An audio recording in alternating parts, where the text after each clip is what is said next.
Welcome to the Animation Podcast, an official podcast of FilmBook.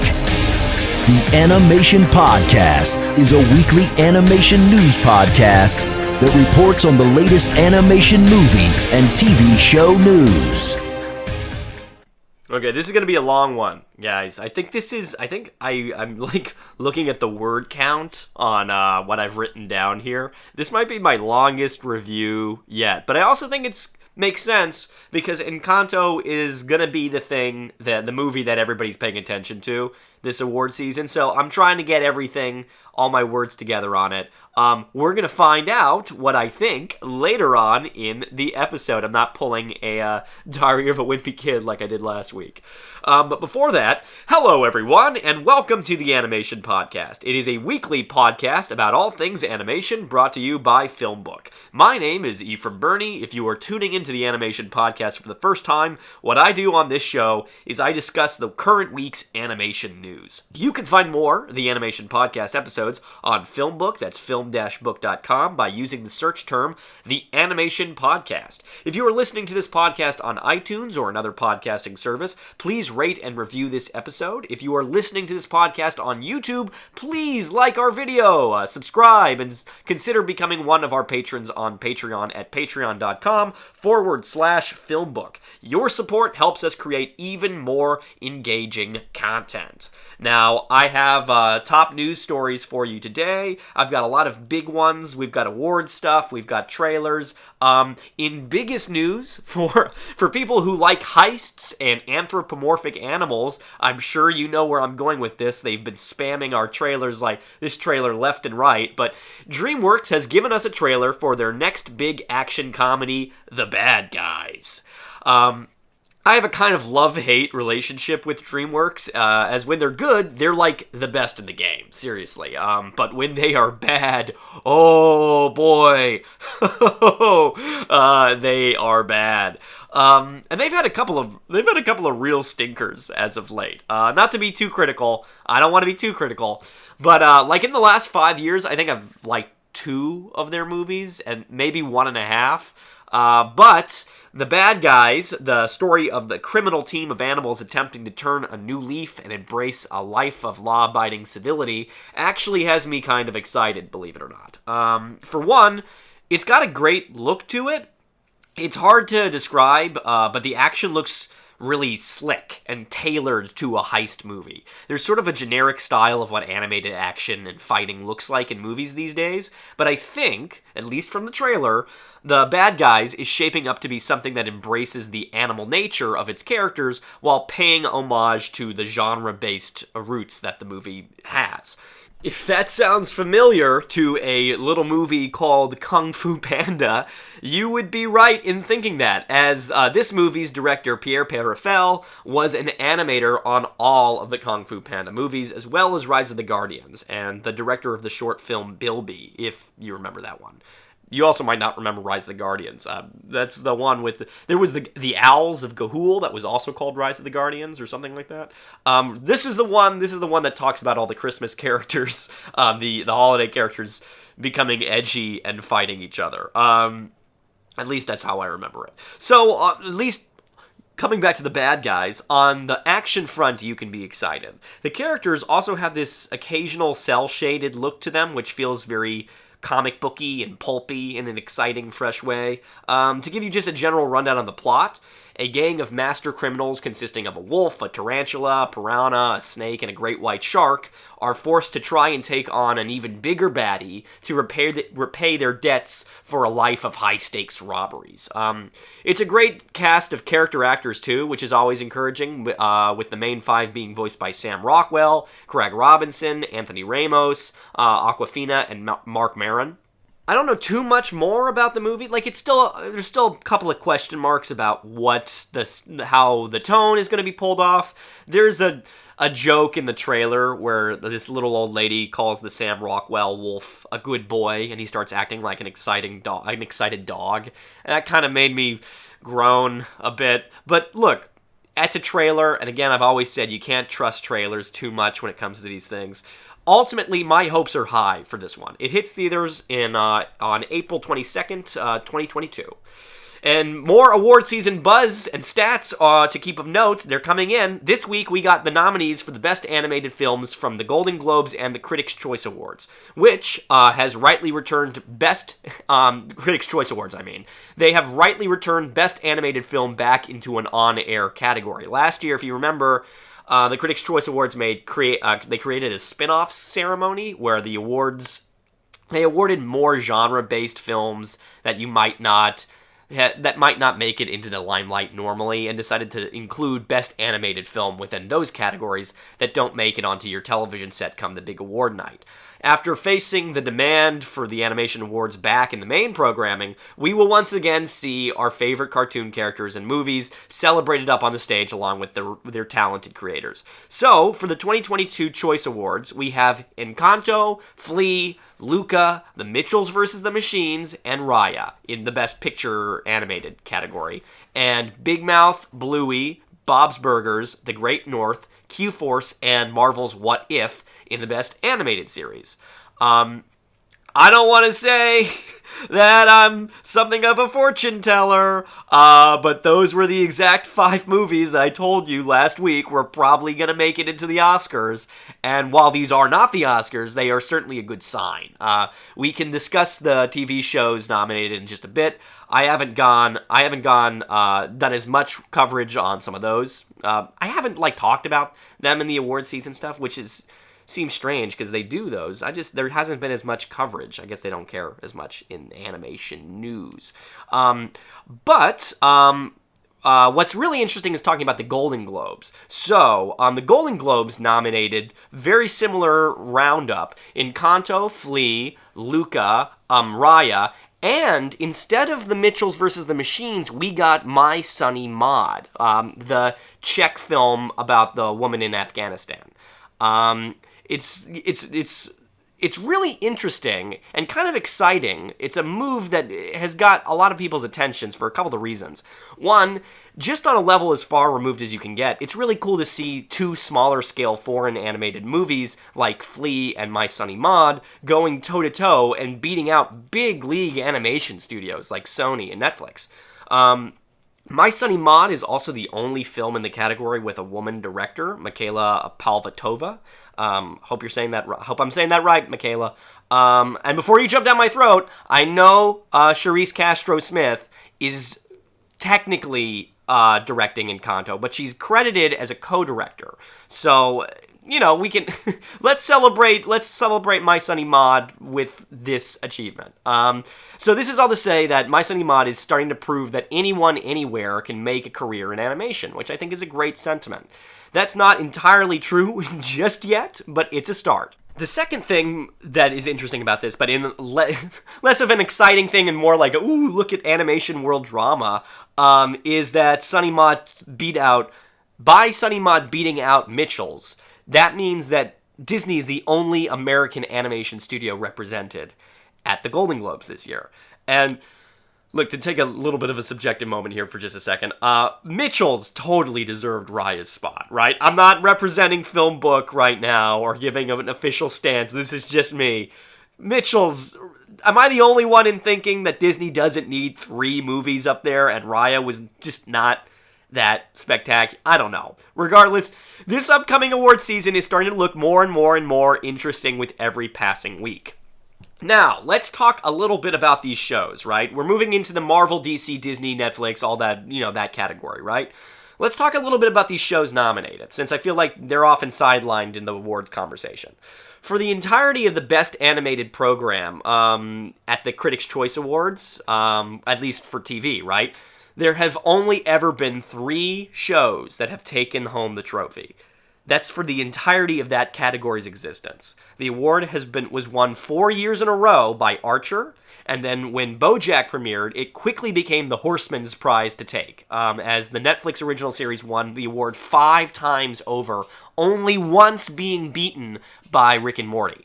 And considering how Rick and Morty, Archer, and BoJack are all off the bracket this go-around, we're approaching very unprecedented grounds. To repeat, we have 6 nominations, 2 from Netflix, 2 from Disney, and 2 from Fox. Netflix gave us Big Mouth and Q-Force. Big Mouth is one of the 2 shows nominated that has a previous nomination under its belt, so likely it's going to be one of the bigger contenders. Q-Force was, and I'm not exaggerating here, almost universally loathed. Like, it's honestly baffling that it's up for an award. Critics did not like this show. I do not know why they're nominating it for something. I don't think it has that much of a chance of winning. On Disney's end, we have Marvel What If, and from the likes, Marvel, and we have Bluey from Disney Junior. What If could be a surprise winner for us. I'm not counting that out of the realm of possibilities. Critics liked it, and it wasn't afraid to embrace a more serious tone, which it is seemingly what resonates with the CCA. It's not my pick just because it's relatively new on the scene, but I'm not saying it doesn't have a chance. Bluey is the show that I know the least about, as I'm sure is the case with maybe most of you guys. It's an Australian kids show, but about a cute little blue fox type guy. I'm sure it's a great show, and it's very cool that it's nominated, but we haven't seen a, dedicated kids show even nominated for the awards since, 2014. And that was with Clone Wars and Gravity Falls, both shows that were arguably for older kids. So...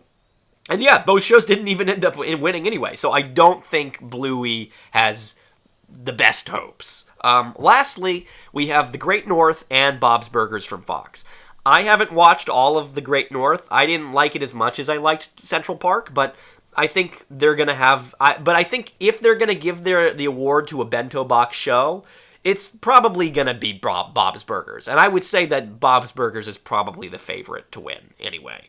The show has been nominated 7 times and is consistently a critic's darling. And with the heavy hitter shows out of the way this year, I think it's pretty likely that they're going to give it over to the Belchers. In other Netflix news, we finally got a trailer for The House, the stop-motion gothic comedy horror anthology from directors and animators Emma DeSuave, Mark Rolls, Nikki Lindroth Von Baer, and Paloma Baez. Beza. Sorry about that, Paloma. Each of those directors would have been enough to get the animation fans hyped on their own, right? Or at least stop-motion animation fans. So the fact that this is a mix of all of them is a pretty exciting moment for stop-motion animation. The plot is still purposely pretty vague, but the movie is just dripping with atmospheres, and those scares feel like they're going to be pretty genuinely earned. I've spoken on this movie before, but as a reminder, it's told in 3 different stories. One set in the 1800s about a human family hoping to reclaim their former glory with the purchase of this house. A second set in the present about a mouse trying to renovate the house for a quick buck. And a third about a cat in the future who is struggling to hold on to the property. The movie comes out on January 14th, 2022, and you should all do yourselves a favor and put that in your calendar. And lastly, in the world of American cartoons and animations, we have a premiere trailer for Smiling Friends from Michael Cusack and Zach Hadel. I spoke about them earlier. The show is coming out January 9th, 2022. You gotta check it out. I love this show so much already. We don't get too much of a plot yet. I don't imagine there will be much of a plot in the show, but it looks like we're going to be seeing these characters going on all sorts of different things. It looks like they've got... I just love the designs of these little people that they talk to. I was laughing so hard. There's a moment where the little tiny guy that's voiced by Michael... he's talking to this girl and she pokes this little hair on his head and she says, "I love your haircut," and he says it's an exposed nerve ending. It's just them to a T. I'm very excited for it. I'm gonna keep plugging it, and when the show comes out I will probably do a little review of it. Let's move on over to anime. In the world of anime, we got some exciting glimpses at what some of the country's most exciting and innovative directors have in store for us next year. This week, we got a first glimpse, a brief little teaser at the film The Imaginary, the second feature film to come from Studio Pinoche. Some people say Pinoc. I'm saying Pinoche because that's what the online translation of the original word, I think it's like a Serbian word, that's what they said it was. So if you remember, Studio Pinoche is a production company founded by Studio Ghibli veteran Yoshiaki Nishimura, who created the studio as a spiritual successor to Ghibli. An ambitious title to stake out for yourself, not only because there are plenty of Japanese animation studios vying for that same acclaim, but also because Studio Ghibli is still making movies. Pinoche's first feature was Mary and the Witch's Flower, and that was critically very well received, essentially capturing the world's attention, but many people felt the script and story fell a little short of the mark, the film once being cited as not quite a masterpiece. I don't know who I have cited saying that. It says it's like a newspaper in Seattle that says that. I just like to cite my sources. With this go around, it's clear that Pinoche is very eager to step up its game with the imaginary. They've brought on Yoshiyuki Momose as a director who worked with the company previously on a segment of their anthology movie, Modest Heroes, as well as directing his own feature debut, Ni no Kuni. Not Ni no Kuni, the video game, Ni no Kuni, the film. Momose might be relatively fresh-faced with the directing game, but he has an incredible resume of work in the animation department, working as a key animator on some of your favorite Ghibli and Miyazaki films. Ni no Kuni was also not the strong swing out of the gate that Momose probably wanted from a debut. So, both the director and the studio have a very fiery determination to prove themselves this second time up the bat.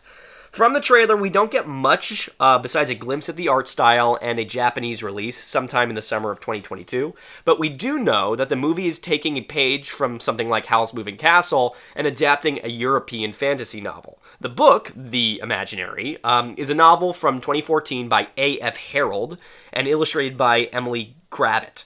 It's about a young, invisible boy named Roger, who lives inside the imagination of a girl. The world of the girl's imagination creates all sorts of places and creatures that Roger adventures with and through. From the little that we can see from the trailer and the poster, the film looks pretty gorgeous, but that's not particularly surprising, as the company has always been praised for its world building and visual storytelling. It will ultimately come down to the actual storytelling, though, if this movie and everyone behind it are going to hit the heights that they are hoping for. So, to go from announcements of people in studios trying to prove themselves to a director who really has the world in the palm of his hand, we got a press release this week giving us a look into the next film from powerhouse director Makoto Shinkai.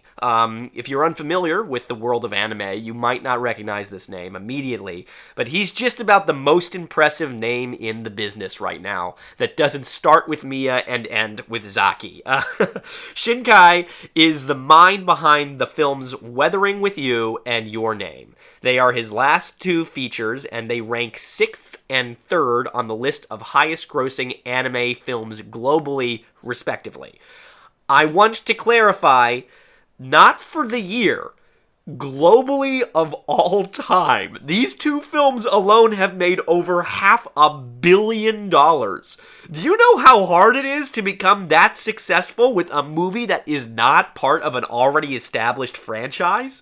If you look at the top 30 financially successful anime films of all time, Miyazaki and Ghibli are the only other people to ever reach those heights.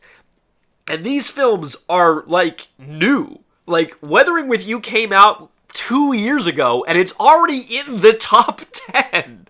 So, needless to say, the announcement of a new feature hitting Japanese theaters in the fall of next year had people excited. The film is called Suzumi no Tujimari, which in English translates to Suzumi's Door Locking. We've yet to see any footage, and the only promotional piece of art is a dilapidated-looking door standing alone in a flooded and deserted town square. We do, however, know that the movie will be about, what it's going to be about is we follow a 17-year-old girl named Suzumi whose humdrum life in a small island town is disrupted by a mysterious young man looking for a door. After she helps him find one, presumably the one we're seeing in the promotional material, doors start appearing all over Japan, and when opened, they let loose all sorts of bizarre disasters. As the world seems to be on the brink of chaos, it's up to Suzumi to lock the doors and put an end to this source before it's too late. It's an exciting premise, and Shinkai makes a special point of emphasizing that this is a road movie, likely meaning Suzumi and this young man will be traveling across all sorts of, terrains and set pieces and the whatnot. Shinkai is also writing the screenplay and is working with his usual sources, i.e. Toho is releasing the movie and Comics Wave Films will be producing an animated. So it's all set up to be another home run out of the park. I think animation fans all around the world really should be paying attention to this one. This could be it's probably going to shake things up a bit. And since we're talking about around the world, let's grab our passports and start heading around the world, because in animation abroad, there is a lot of exciting development. This week, we got a good look at Cartoon Network Latin America's new upcoming action comedy, Rey Mysterio vs. the Darkness, starring WWE wrestler Oscar Gutierrez, the man behind the real-life Rey Mysterio. The story is about a young wrestling fan named Oscar, could be young Oscar, who knows, who has teamed up with his all-time idol, Rey Mysterio, to try and fight off the strange supernatural forces that have suddenly started plaguing Mexico. They will do battle against all sorts of strange, dark creatures from Mexican culture, and even twisted versions of wrestling personas and characters. And standing against them is the evil wrestler Ouroboros, an Ouroboros, a villain whose power is so vast that even he doesn't fully understand it. The style of the show looks like an amalgamation of anime action and Latin Saturday morning cartoons. The show is being produced by Mexican studio Viva Calavera, and is slated to hit Latin American screens sometime in mid to late 2022. Aside from the production company, we don't really know much about the creatives involved in making this, aside from Gutierrez himself being involved in the creative decisions. That being said, Mysterio is a wrestling icon, and we haven't seen something like this since maybe Mucha Lucha? And that ended in 2005. So if you're a wrestling fan and an animation lover, this has your name written all over it. Lastly, it's not an animation podcast episode if I don't give you an update on Flea in the Around the World section. This past week, we finally got the results from the 34th Annual European Film Awards. If you'll remember correctly, Flea was nominated in both the animated film and the documentary categories. A lot of the chat room talk and commenters thought that this might split its votes between the two categories, causing it to lose in both.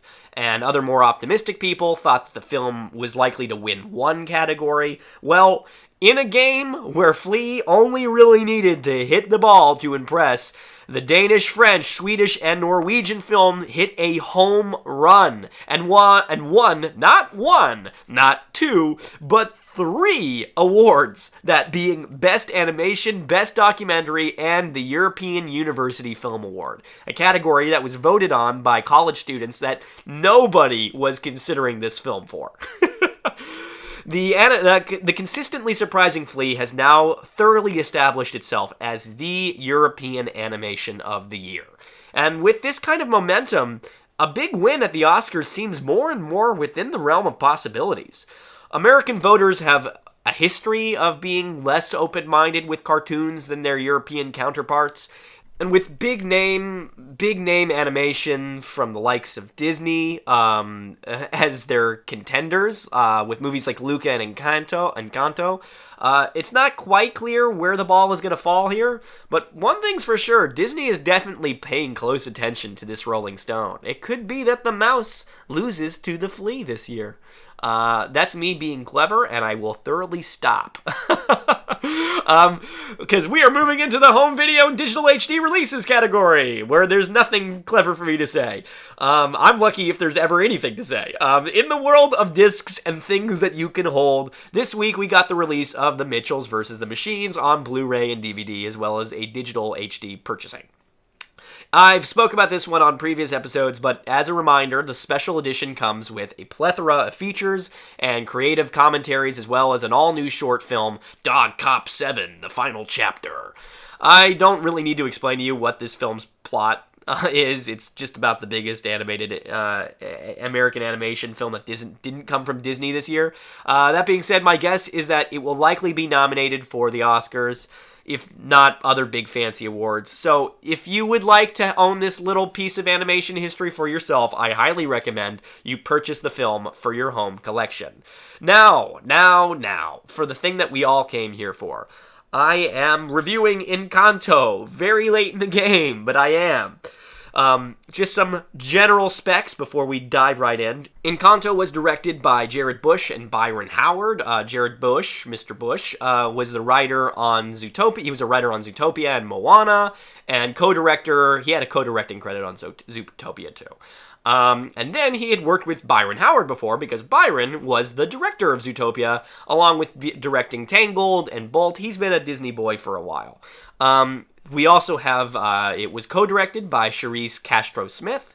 Castro Smith has a very odd writing history, impressive nonetheless, but she's mostly a producer, and she's written episodes on Haunting of Hill House, Sweet Bitter, and The Exorcist TV show. So she's got a bit of a history in horror, interesting enough, but she's more than proven herself here, because she's also the writer here, along with Jared Bush. It's starring Stephanie Beatriz as Mirabel, María Cecilia Botero as Abuela Alma, and John Leguizamo as Bruno. I'm definitely a little late on the Encanto train. I'll be the first one to admit it. The movie came out several weeks ago and is already making buzz with its award chances, along with audiences and critics' raves alike. This isn't at all surprising. This is the big Disney animated movie of the holiday season. They always pull out all the stops for this one. I don't know if there's much I can add to this discussion, so I'll try and be creative with how I talk about it. I'm already late talking about it, so you might be wondering why I even bothered with this review. The answer is twofold. One, Encanto will likely be the animated movie to beat this year, so I want to cover it in some sense on here and give the official podcast take.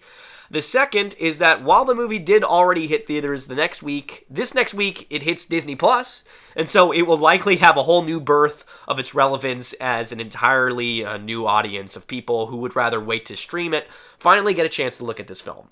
So, let's talk about it. The story is an easy one to summarize, but doesn't really do justice to the specificity and creativity the movie relishes in. In Colombia, there is a town called Encanto. It's hidden away from the outside world, and despite the normal everyday challenges that come with maintaining a town and a community, it is something of a little paradise. This is all possible because of two things: the Madrigal family and their magical house, or casita. The Madrigals aren't exactly royalty or rulers of the community, but they serve the people and are looked upon as champions and kind of authorities of the town. They are seen this way because almost every member of the Madrigal family is blessed with a magical power, or gift, as they call it in the movie, when they become of age. There's a big ceremony, everyone in the town gets invited and celebrates, and the miracle candle that, I guess, that's kind of the grandmother's power. Abuela Alma, has this candle that fuels the house and keeps it alive. That candle, the miracle candle, reveals what each Madrigal child will be blessed with. I say almost every Madrigal gets a power because the movie focuses on Mirabel, the one member of the family who is never blessed with any abilities. She is constantly trying to prove her worth to everyone, but especially her Abuela Alma, who is the matriarch of the family and pretty much to the town too. Despite being always brushed aside to her stronger sister Louisa, or her, they call her the perfect daughter, sister Isabella. Despite being constantly brushed aside by them, when the miracle candle seems to lose its power, and the house, the town, and everyone inside of it their safety is called into question, it is up to Mirabel to find a solution. And that is if she isn't the problem in the first place. That's kind of the gist of the movie. I want to talk about what I like about Encanto first, because there's a lot of it. There is an obvious statement that needs to be said, but this is the best Disney has ever looked. They are constantly one-upping themselves, but wow, this movie is so good looking. Like, beautiful just to watch. The house and the characters, everyone is brimming with joy and life. It's the kind of movie that pulls you in, and you just can't help but watch it, even if you're not interested in animation or kids' movies. I specifically want to throw accolades at the way these characters move and dance and the cinematography of it all. I might drag on Disney a lot on this show, but nobody does musicals like them. It's just the way it is. And the way the Madrigals dance and skip and sing, it's so unbelievably intoxicating to behold. The songs themselves are also done very well. And I'm not talking about the music. The music is good, but the sequences that the music takes place in. Because much of this movie is really set in one location. It's the house of the Madrigals. When they get transported to different set pieces through songs, they really, really pop. The song that Luisa, the stronger sister, sings is a really good example of this. It takes them to, they fight off a Cerberus in it, and there's these really cool moments where they're falling in opposite directions of each other. The song also serves as a good example of another thing that I'm going to talk about later, so keep that in mind. Though the other thing I really want to talk about is that Mirabel is far and away my favorite Disney princess now. I know that doesn't mean a lot, because I'm definitely not, like, the best judge of what a princess movie should be, what a Disney princess movie should be.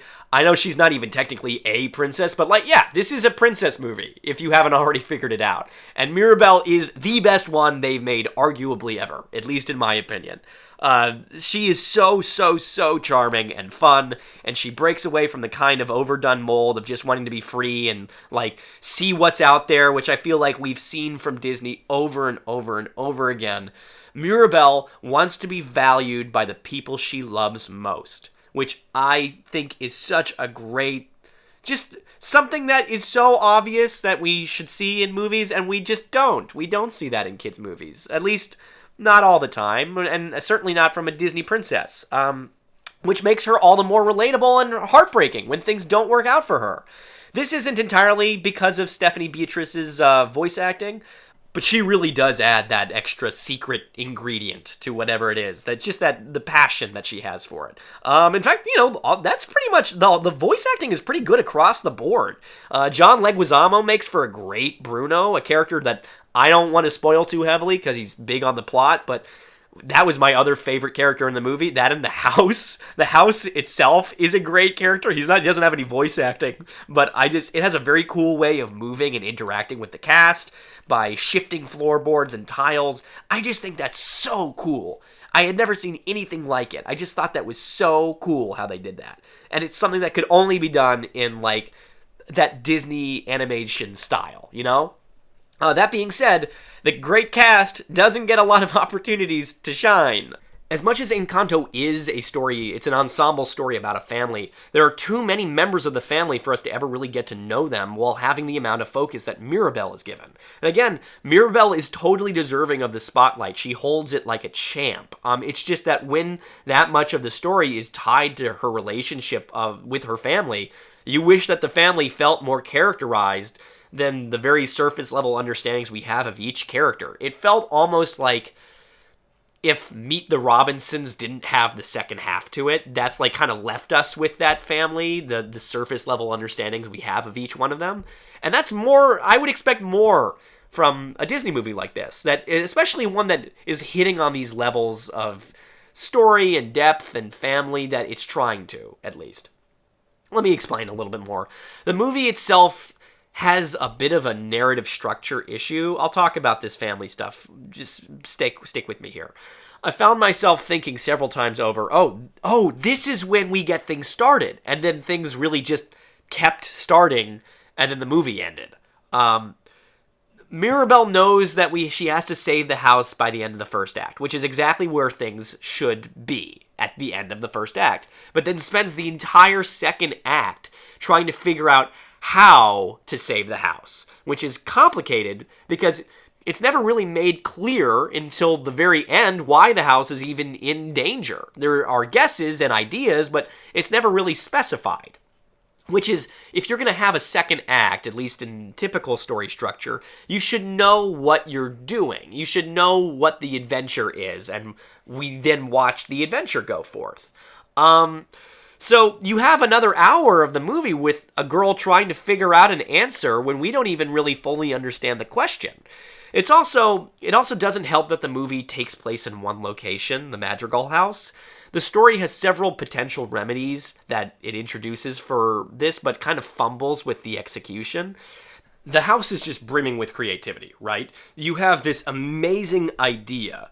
It's so cool that each magical member of the family has a room that contains its own giant in scale environment that fits the powers of the character.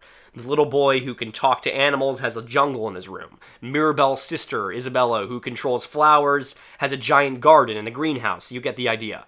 One might think that a device like that, the story would take us through the different rooms of the house as a way of breaking up the stagnant setting that is just Encanto and the town and the house. But we don't explore any of them outside the two that I just mentioned and Bruno's room, which is jokingly just falling apart. It's just nothing. It's just sand and a big tower. One might think in the songs that feature the members of the family, we could get glimpses into their worlds, and that would be a visual way for us to learn more about them, but that's not even explored. Say you take Luisa's song, Luisa the Strong Sister, which already feels like it takes up a lot of the runtime without adding significantly to the story, or at least the narrative aspects. The purpose of the song, besides being a bop, is to introduce the idea that these powers that the family has are something of a double-sided sword. That while they are amazing, the family members often feel defined by their gifts and not seen as a whole person, which is an important theme to the movie, except it's lost as Luisa is the only character who sings the song, and it's framed much more as a personal issue just for her, rather than a problem that permeates throughout the family, which is kind of what the movie seems to be hoping that we interpret it as later on. So imagine, let's do a little bit of workshopping, right? Give Luisa one verse in that song instead of the entirety of it. Instead of it taking place in the village, maybe Mirabel finds Luisa in her room, or I guess her room world, which is maybe like a giant coliseum or a wrestling ring or something. And we have Luisa's verse, and then Mirabel is pulled out of her room as the other members of the family express the pressure that they live in and with. We could get brief glimpses into each of their rooms, maybe. Maybe the mom who heals with her cooking has a giant kitchen that is in chaos because there's so many dishes that need to be prepared. Or the aunt who controls the weather has a giant cloud in her room that she needs to stay perfectly calm on, or else she gets swept up into a tornado. And then, once you have those places established, you could have Mirabel, or Mirabella and Bruno, navigating them as they try to save the world, or, the house, I guess. And as they do that, you could have a B-plot of the rest of the family trying to track them down. Then we see their dynamics with each other. I don't know. I know that this is possible because they do something kind of like it in the We Don't Talk About Bruno song.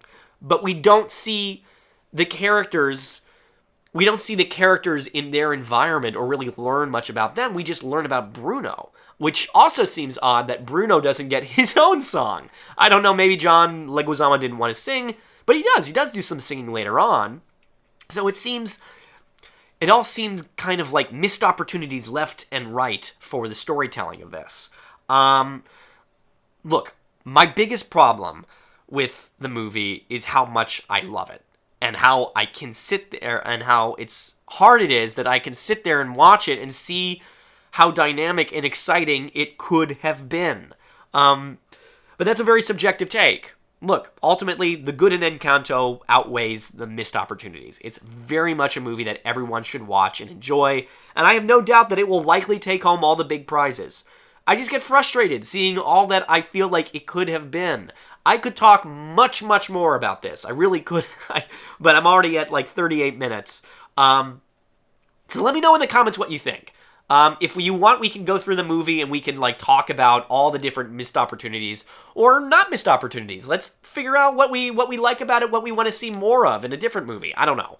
Right now, I want to give I want to give Encanto a 3.5 out of 5. That's what I'm going to give it. You give me your own fix in the comments, or tell me why I'm wrong. What are we at? Okay, almost there. I'll just do this quick. For my recommendation of the week, this week we got South Park Post-COVID, The Return of COVID. It feels silly just to recommend this one because you can't watch this one unless you've watched like probably the other 3. So I'm going to recommend them all as a whole. South Park. It's directed by Trey Parker. This one was written by Brian Garden, Trey Parker, and Matt Stone. It stars Stone and Parker and all those fantastic other South Park performers like Kimberly Brooks, Adrian Beard, April Stewart, and a particularly great Delilah Kajala as Alexa, who quickly became my favorite like running gag of the whole special. I'll say this. I was relatively late to, like all things today, it seems. I was relatively late to South Park love. I came into it in like my later years. I wasn't someone that grew up with it. I love South Park when it's great, and when it's bad, it's still pretty good. I don't remember a time where we ever saw them explore the kids when they're older, which I think has been so much fun. Like I feel like I could watch an entire maybe 3, 4, 5 episode run of this. Because that's the premise of this one. If COVID lasted in this world, in the world of South Park, probably in this world that we're in right now, COVID lasted 40 years. And they're still dealing with it, but it's 40 years later. All the guys are like in their mid-50s. It's really fun to see all these different characters in a new light like that. There's a really funny gag, and it's not even that new, but I just like it so much, where they keep calling the time that they're in the future. Like, that's hilarious. There's a bit with Alexa, like your Siri on your phone or whatnot. The Alexa is like a woman, like a real life person, and she's being so difficult with Stan. It just felt like it felt like them being really refreshing and new, and I don't know. People have said South Park is in a weird place the last couple of years. I can agree some of the time, but I really, really liked when they went serialized. I did. I was maybe in the minority there. I didn't even mind when it went off the rails and it went crazy with, like, when the election threw them off and they didn't know how to change and finish the season. I didn't even mind that. I like when South Park is ambitious, and this feels like the best of South Park being ambitious, at least to me. I don't want to spoil anything. I don't want to spoil the end of it. A lot of people online have been talking about the ending and, well, particularly Cartman in general, how his character is implemented. I thought all of it was great. I thought all of it was really funny. That includes where he ends up. I think that's totally South Park to them. And it's totally Matt Stone and everybody kind of punking you, maybe trying to make you feel bad or good. I'm not going to spoil anything of it, but it just felt totally in line with that. And also, look, Cartman is... I don't think this is a controversial statement. Cartman is like a terrible human being, right? So whatever happens to him feels like we've watched this guy do so much awful stuff. It's okay if he gets some licks in an imaginary scenario in the future, right? That's all I'm saying. All right. 43 minutes in. This is my other long one. I told you it was going to be long, though. Here we go. I'm going to wrap it up right now. Here we go. Thank you for listening to the Animation Podcast, and this episode in particular. Be sure to like this episode and subscribe. You can find more of my work on FilmBook. That's film-book.com. Just search for Ephraim Burney or the Animation Podcast. Who guessed? You can also find me on Twitter at Frumblers or on Instagram at Ephraim_Burning.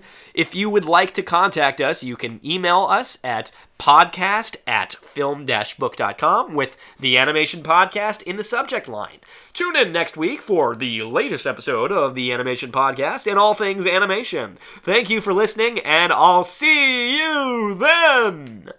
Thanks for listening to the Animation Podcast. Find more of the Animation Podcast on FilmBook, on your favorite podcast service, and on YouTube.